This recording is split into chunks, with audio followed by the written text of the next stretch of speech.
In this video, you will learn how to fix feedback required error on your Instagram. So the process is very simple. So first open setting in your mobile phone.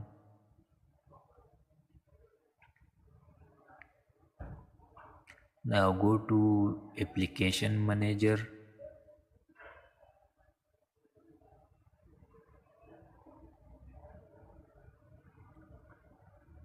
Click on Instagram.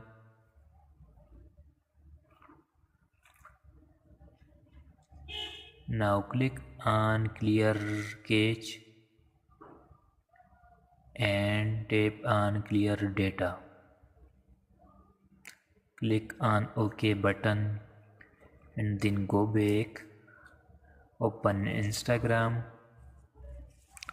Log in your Instagram account. Your problem will be solved successfully. Thanks for watching. Like and subscribe our channel.